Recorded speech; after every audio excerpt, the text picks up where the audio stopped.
अगर आप भी चाहते हैं कि आरसीएम म्यूजिक के वीडियो सबसे पहले आप तक पहुंचे, तो लाल बटन को दबा के चैनल को सब्सक्राइब जरूर करें और साथ में बेल आइकन को दबाना ना भूलें। आंसू बहवनी बहुते गईलू दुनिया छोड़ के,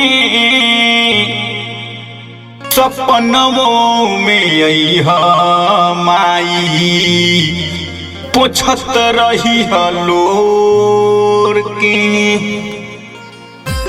आई भैया हम व्यास दिलीप पटेल रोज सभन के बीच में एगो माई के ममता के बखान लेके आइल बानी। जेकर माई नहीं खे वो दुनिया में कैसे उजिएला, कितना ताना सहेला उहे बुझेला।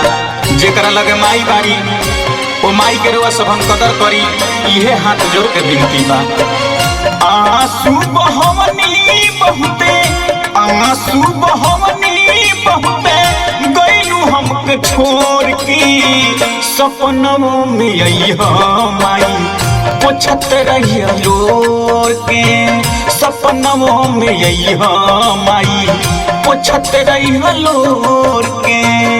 आंसू बहवनी बहुते, आंसू बहवनी बहुते गईलू हमके छोड़ के, सपनों में अइहा माई पोछत रही लोर के, सपनों में अइहा माई पोछत रही लोर के।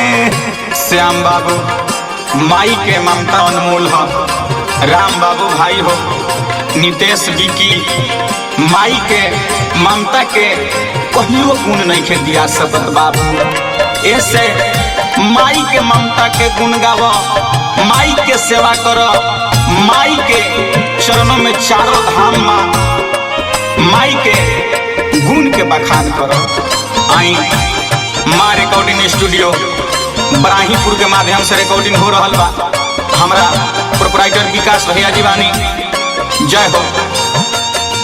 ममता की अनमोल खजाना में अगिया जहिया से लागल, साच कहिले ये दहिया के जाने निकल के भागल। माई बिना जिंदगी अनहार हो जाला ये राम बाबू भाई, साचो बात बा। ममता की अनमोल खजाना में अगिया जहिया से लागल, साच कहिले ये दहिया के जाने निकल के भागल।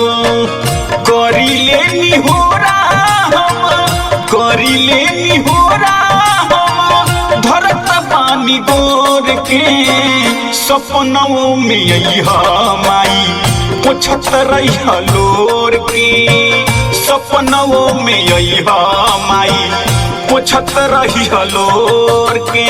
राजकुमार भाई हो, अखिलेश भाई, अजीत भाई, माई के बखान हम कितना सुनाई। माई अपन पेट काट के बबुआ के भूखे ना रह देवेली, बबुआ हंसत खेलस रहस। ए अमित भाई कौन जरूरी बात तीर्थ यात्रा गइला के, माई के चरणों में चारों धाम बा। हो जाला अन्हार जगत में कहीं न मनवा लागी, लोरी सुनला बिन बचवानू रात रात भर जागे।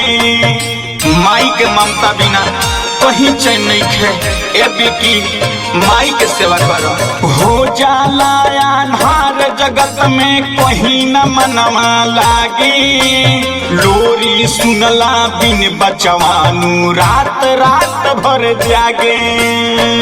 तोहे गोहरावा तनी, तोहे गोहरावा तनी दोनों करवा जोर की, सपनों में अइहा माई पोछत रही लोर की, सपनों में अइहा माई पोछत रही लोर की। आई देखी हमारा एक गीत के राइटर सिद्ध सुहाना जी इतना सुंदर माई के ममता के बखान कइले बानी।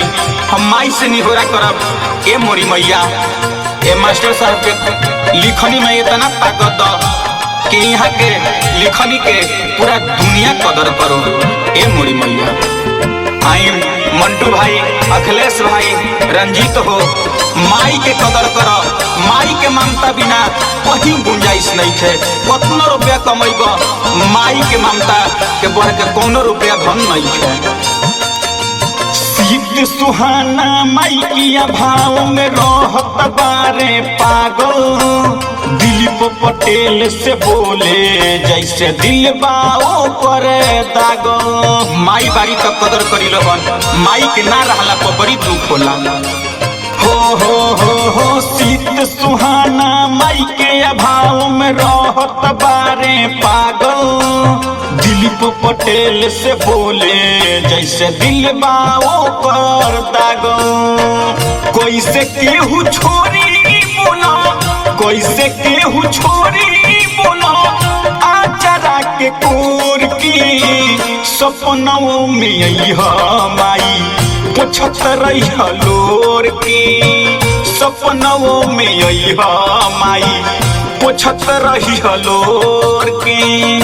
आंसू बहवनी बहुत, आंसू बहवनी बहुत, गइलू दुनिया छोड़ के। सपनों में अइहा माई पुछत रही लोर के। सपनों में अइहा माई पुछत रही लोर के। हे माई,